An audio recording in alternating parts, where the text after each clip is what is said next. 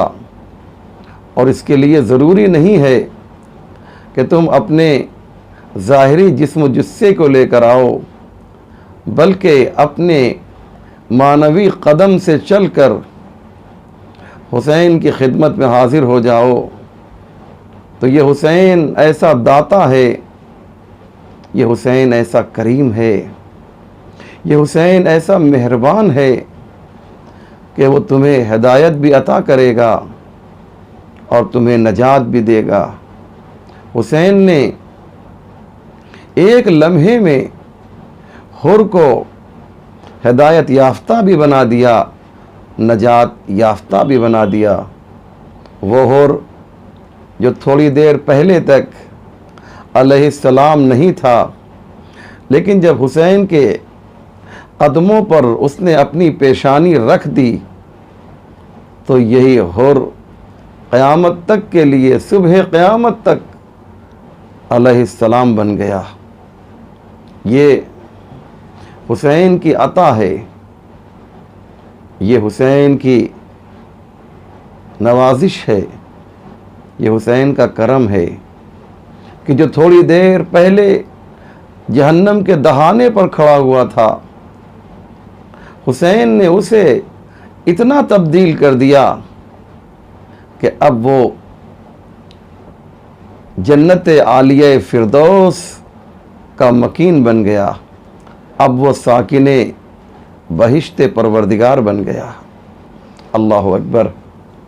یہ حسین کس طریقے سے عطا کرتا ہے، ہم اور آپ اسے تصور بھی نہیں کر سکتے۔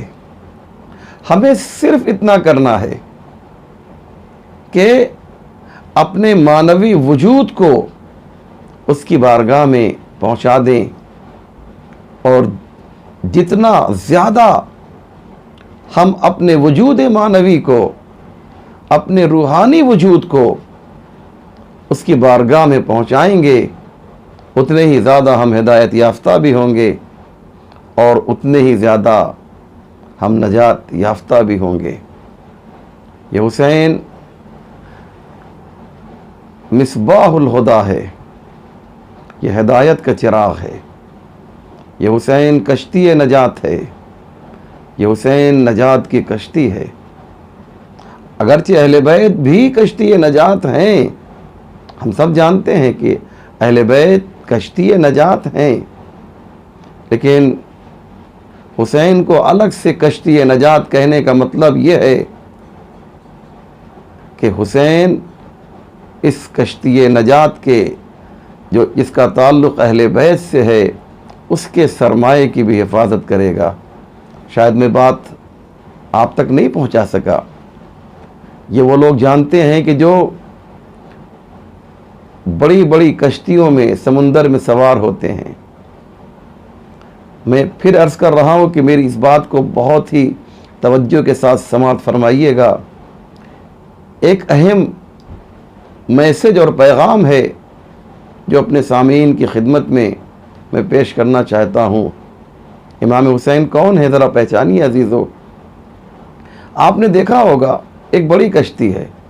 میں عرض یہ کر رہا ہوں کہ جب اہل بیت کو پیغمبر نے کشتی نجات کہہ دیا، مثل اہل بیتی کا مثل سفینۃ نوح، میرے اہل بیت کی مثال سفینہ نوح کی مثال ہے. من رکبہا، جو اس میں سوار ہو گیا نجا، اسے نجات مل گئی. تو جب حسین کو الگ سے پیغمبر نے بیان کیا تو کیا وجہ ہے؟ جب اہل بیت کشتی نجات ہیں تو یہ الگ سے حسین کے لیے کشتی نجات کا لفظ استعمال کیوں کیا پیغمبر نے؟ میں اسی بات کو آپ کے سامنے پیش کرنا چاہتا ہوں. یہ وہ لوگ ہیں کہ جو اللہ کی جانب سے یہ سند پا چکے ہیں. اہل بیت علیہ السلام بھی کشتی نجات، حسین بھی کشتی نجات. لیکن حسین کو الگ سے کشتی نجات کہنے کا مقصد کیا ہے، اسے میں آپ کو ایک مثال کے ذریعے سے سمجھاتا ہوں. آپ نے دریا کا، سمندر کا سفر کیا ہوگا اور بڑی بڑی کشتیاں آپ کو سمندر میں دکھائی دیتی ہیں. لیکن جب طوفان آتا ہے اور یہی کشتی بھنور میں آ جاتی ہے، ڈوبنے لگتی ہے، جو بڑی کشتی ہوتی ہے، تو کیا کیا جاتا ہے؟ بڑی کشتی کے اندر چھوٹی چھوٹی کشتیاں رکھی جاتی ہیں. انہیں بڑی کشتی سے باہر پھینکا جاتا ہے اور جو قیمتی سرمائے اس ڈوبتی ہوئی کشتی میں، اس طوفان کے ماحول میں جو قیمتی سرمائے ہوتے ہیں، انہیں ان چھوٹی سی کشتیوں سے باہر نکال لیا جاتا ہے اور انسان کو بھی اسی چھوٹی کشتی سے بچایا جاتا ہے. آپ تک میری بات پہنچ گئی ہوگی کہ جب یزیدی طوفان آیا اور یزید نے یہ چاہا کہ کشتی اہل بیت کے سرمائے کو یزیدی طوفان کے حوالے کر دے، تو حسین نامی چھوٹی کشتی سامنے بڑھی اور حسین نے آواز دیا، مجھے جانتے نہیں میں کون ہوں؟ السلام علیکہ یا وارث آدم صفوت اللہ، السلام علیکہ یا وارث نوح النبی اللہ، السلام علیکہ یا وارث ابراہیم خلیل اللہ، السلام علیکہ یا وارث موسیٰ کلیم اللہ، السلام علیکہ یا وارث عیسیٰ روح اللہ، السلام علیکہ یا وارث محمد حبیب اللہ. میں انبیاء کا وارث ہوں، میں اہل بیت کا وارث ہوں. یزید تو یہ سمجھ رہا ہے کہ تو ان سرمائے کو، جو سرمائے انبیاء ہے، جو سرمائے اہل بیت ہے، تو اسے طوفانوں کے حوالے کر دے گا. ابھی حسین موجود ہے، ابھی حسین باقی ہے، حسین زندہ ہے اور اس سرمائے کی حفاظت خود حسین کرے گا. چھوٹی کشتی آگے بڑھی اور اس نے بڑی کشتی کے سرمائے کو محفوظ کر لیا. اسی طریقے سے حسین آگے بڑھے، سرمایہ انبیاء کو بچایا، کیونکہ وارث انبیاء حسین ہے، انبیاء کا وارث حسین ہے. تو میں عرض یہ کر رہا تھا کہ پیغمبر نے فرمایا حسین مصباح الہدیٰ ہے، ہدایت کا چراغ ہے. حسین کشتی نجات ہے، نجات کی کشتی کو حسین کہا جاتا ہے. اللہ اکبر. آپ ذرا اندازہ لگائیں، چند مرحومین کے ایصال ثواب کے لیے مجلس میں چاہتا یہ ہوں کہ اس مجلس کا ثواب ان مومنین کی خدمت میں پہنچے جن کے ایصال ثواب کے لیے یہ مجلس ہو رہی ہے. جو حضرات مجھے اس وقت سن رہے ہیں وہ مجلس بھی سنتے رہیں اور ان مومنین کی خدمت میں ہدیہ بھی کرتے رہیں. کچھ نہیں تو کم سے کم ایک صلوات پڑھ کر جو ہے اس کا ثواب ان مومنین کی خدمت میں بھیجیں، پیش کریں، ایصال کریں، پہنچائیں. عزیزو، ایک بہت اہم بات پیش کرنے جا رہا ہوں. پیغمبر جب شب معراج جاتے ہیں، اللہ نے بلایا تھا، سبحان الذی اسرا بعبدہ لیلا من المسجد الحرام الی المسجد الاقصی، میرے نبی آ جاؤ، میں تمہیں معراج پر دعوت دے رہا ہوں۔ مہمان نبی ہے، میزبان خدا ہے، اور آپ جانتے ہیں کہ جب کسی مہمان کو بلایا جاتا ہے، کسی کو بعنوان مہمان بلایا جاتا ہے، تو اس کی پذیرائی بھی تو ہوتی ہے نا۔ میں آپ کے گھر جاؤں، آپ مجھے دعوت دیں، میرے لیے گاڑی کا انتظام کریں، اور جب گھر جاؤں اور آپ میری پذیرائی نہ کریں، تو پھر میں یہ تو سوچوں گا نا کہ میزبان خسیس ہے، میزبان صحیح نہیں ہے۔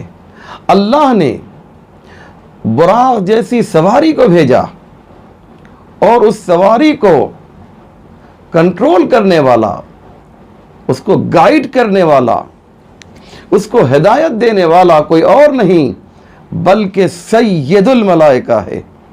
تو براق جیسی سواری، جبریل جیسا کنٹرولر ساتھ میں ہے، پیغمبر کو لے کے جا رہا ہے۔ کہاں پہنچا؟ قاب قوسین و ادنیٰ کی منزل پر۔ حضور وہاں پہنچ گئے تو ان کے لیے کیا انتظام تھا پذیرائی کا۔ ایک بات پیش کرنا چاہتا ہوں، انشاءاللہ آپ بہت ہی محظوظ ہوں گے، اور آپ کو عظمت امام حسین سمجھ میں آئے گی۔ یہ براق لے کر پہنچا، لیکن ایک موقع ایسا آیا کہ صاحب جبریل بھی رک گئے کہ اب آپ خود آگے چلے جائیے۔ جبریل کیوں نہیں جاتے ہو؟ آپ سب نے سنا ہے نا، جبریل نے کہا کہ اگر ایک بال کے برابر بھی میں آگے نکل جاؤں تو میرے بالوں پر جل جائیں گے، میں نہیں جا سکتا۔ اب یہاں سے ہوتا ہے نا، آپ نے دیکھا ہے، آپ کو کوئی بلاتا ہے، کوئی بہت امپورٹنٹ کام ہوتا ہے تو وہ اپنی گاڑی بھیج دیتا ہے، اپنا ڈرائیور بھی بھیجتا ہے، لیکن ڈرائیور کی اور گاڑی کی ایک حد ہوتی ہے۔ گھر کے باہر دروازہ کھلا، گاڑی اندر آئی، لیکن اب جہاں پر میٹنگ ہوگی، جہاں پر گفتگو اور بات چیت ہوگی، نہ وہاں پہ آپ کو کار آپ کو دکھائی دے گی، اور نہ ہی ڈرائیور باہر رہے گا۔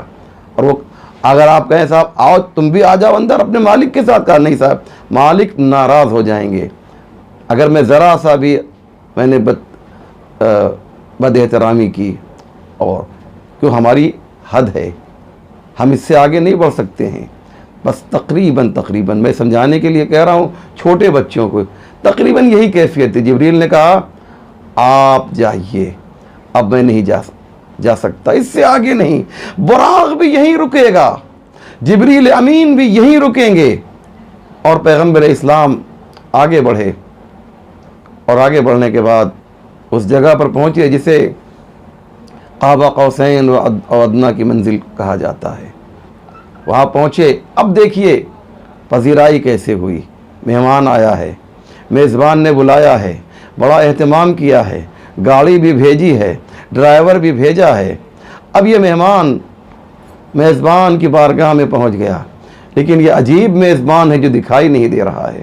ایک آواز ہے جو ایک پردے کے پیچھے سے آ رہی ہے، ایک حجاب ہے جو حبیب اور محبوب کے درمیان پڑا ہوا ہے۔ عجیب میزبان ہے جو مہمان کے سامنے نہیں آتا۔ اچھا تو اب پذیرائی کیسے کرو گے؟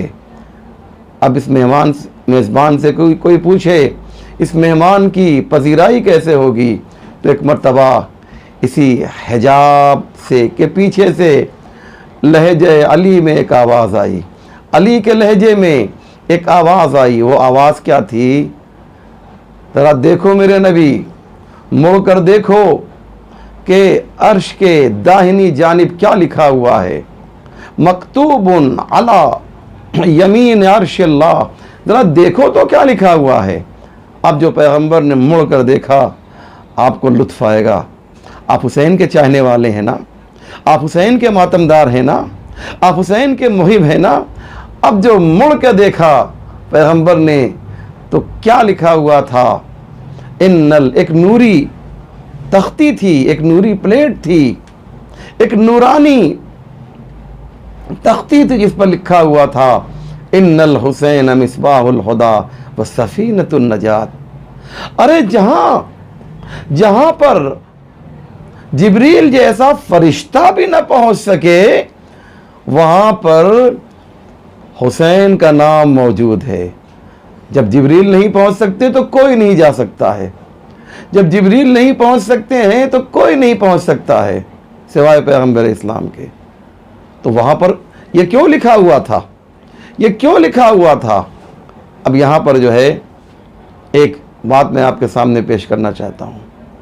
یہ ایک نیم پلیٹ ہے، ایک فریم ہے جو لٹک رہا ہے اور اس پر نام حسین لکھا ہوا ہے، اور اس جگہ پر لکھا ہوا ہے جہاں پر پیغمبر کے علاوہ نہ کوئی گیا تھا اور نہ کوئی جائے گا۔ انبیاء بھی وہاں تک نہیں جا سکتے۔ انبیاء اس سے پہلے نماز پڑھ چکے ہیں پیغمبر کی اقتداء میں، اب پیغمبر نے ان سے خدا حافظی بھی کر لی ہے، اب وہاں پہنچے ہیں، تو کوئی نہیں ہے وہاں پر اور کوئی جا بھی نہیں سکتا ہے، لیکن نام حسین اس جگہ پر موجود ہے کہ جہاں پر کوئی نہیں جا سکتا ہے۔ حسین کا نام اس جگہ پر موجود ہے جہاں پر کوئی جا ہی نہیں سکتا۔ اب کیوں لکھا پروردگار نے؟ ایک سوال یاد رکھیے گا، آپ کے یہاں بھی ایسا ہوتا ہے۔ میں آپ کے گھر میں گیا، میں نے دیکھا کہ آپ کے ایک بیٹے کی تصویر ہے جو فریم میں لگی ہوئی ہے، دیوار پہ لٹک رہی ہے، تو میں سمجھ گیا کہ یہ آپ کے بیٹے کی تصویر ہے۔ آپ نے اپنے بیٹے کی فوٹو لگائی ہے، اپنے دوست کی فوٹو کیوں نہیں لگائی؟ اپنے ہمسائے اور پڑوسی اور نیبر کی فوٹو کیوں نہیں لگائی؟ کہ چونکہ پوچھنے کی بھی ضرورت نہیں ہے، یہ تو ہم خود سمجھیں گے کہ چونکہ اس سے یہ باپ اس بیٹے سے محبت کرتا ہے، اس لیے اس کی فوٹو فریم کر کے دیوار پر لگائی ہے۔ معلوم یہ ہوا کہ اس طریقے کی جو نیم پلیٹ ہوتی ہے یہ محبت کی بنیاد پر لگائی جاتی ہے، یہ فریم محبت کی بنیاد پر۔ امام حسین سے اللہ اتنی محبت کرتا ہے۔ میں ایک بات کہوں، آدم بہت آگے بڑھے لیکن صفی اللہ بنے، نوح بہت آگے بڑھے لیکن نجی اللہ بنے، ابراہیم بہت آگے بڑھے لیکن خلیل اللہ بنے، موسیٰ بہت آگے بڑھے لیکن کلیم اللہ بنے، عیسیٰ بہت آگے بڑھے لیکن روح اللہ بنے، اور یہ ایک سلسلہ آگے تک بڑھتا گیا۔ لیکن حسین وہ ہیں کہ جو سار اللہ ہیں، حسین وہ ہیں جو ابا عبداللہ ہیں۔ انبیاء عبداللہ ہوا کرتے ہیں، حسین ابا عبداللہ ہیں۔ اتنی محبت کرتا ہے اللہ حسین سے کہ کسی کا نام وہاں پر موجود نہیں ہے، نام حسین موجود ہے۔ حسین کا نام اس جگہ پر پایا جاتا ہے۔ یہ ایک ایسا موضوع ہے کہ اس پر طولانی گفتگو ہو سکتی ہے، لیکن چونکہ آن لائن مجلس ہے اس لیے میں زیادہ آپ کا وقت لینا نہیں چاہتا ہوں۔ اور دلیل سنیے، اور دلیل سنیے، احب اللہ من احب حسین۔ یہ لفظ کسی کے لیے نہیں ہے کہ احب اللہ من احب آدم، احب اللہ من احب نوحا، احب اللہ من احب موسیٰ و عیسیٰ، نہیں، یہ صرف حسین کے لیے ملتا ہے۔ احب اللہ من احب حسین، اللہ اس سے محبت کرتا ہے جو حسین سے محبت کرے۔ حسین سے محبت کرنے کی وجہ سے پروردگار تم سے محبت کرتا ہے۔ آپ نے اندازہ لگایا؟ کچھ باتیں بہت امپورٹنٹ تھی، بہت اہم تھی جو میں نے آپ کی خدمت میں پیش کی۔ تو اللہ حسین سے کیوں محبت کرتا ہے؟ اور انبیاء سے کے لیے کوئی ایسی بات، ایسی روایت نہیں ملتی، اور نہ ہی وہاں پر حسین کے علاوہ کسی کا نام تھا، جبکہ قربانی جو ہے انبیاء نے بھی دی ہے، اوصیاء نے بھی دی ہے، اولیاء نے بھی دی ہے، شہداء نے بھی دی ہے، صدیقین نے بھی قربانی دی ہے۔ لیکن مولانا ابوالکلام آزاد کہتے ہیں حسین کی قربانی میں اور بقیہ تمام نبیوں کی قربانی میں ایک امپورٹنٹ اور اہم فرق ہے، اور فرق یہ ہے، بہت توجہ کیجئے گا، اور فرق یہ ہے کہ تمام قربانی دینے والوں کی قربانی میں کے بارے میں جب گفتگو ہوتی ہے تو یہ سوال کیا جاتا ہے کہ اس نے قربانی میں کیا دیا ہے، اس نبی نے قربانی میں کیا دیا ہے، اس ولی نے قربانی میں کیا دیا ہے، اس وسیع نے قربانی میں کیا دیا ہے۔ لیکن جب حسین کی قربانی کی بات آتی ہے تو اب یہ سوال نہیں ہوتا کہ حسین نے قربانی میں کیا دیا ہے، بلکہ سوال یہ ہوتا ہے حسین نے قربانی میں کیا نہیں دیا ہے۔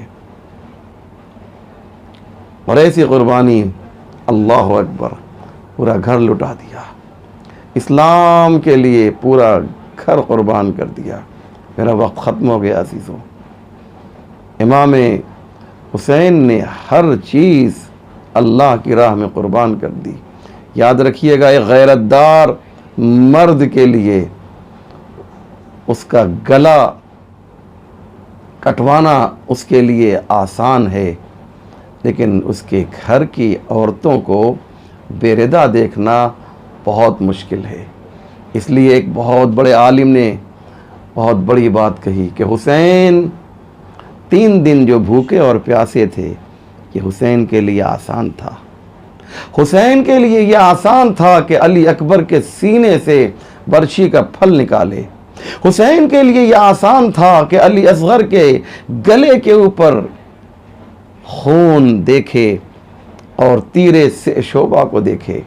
حسین کے لیے یہ بھی آسان تھا کہ اپنے بھائی، اپنے دلارے بھائی، اپنے پیارے بھائی عباس کے کٹے ہوئے بازو کو اٹھا کر اپنے ساتھ لے کر جائے۔ یہ حسین کے لیے آسان تھا۔ حسین کے لیے یہ آسان تھا کہ قاسم کے جنازے پر ٹکڑے ٹکڑے جنازے پر حسین آئے۔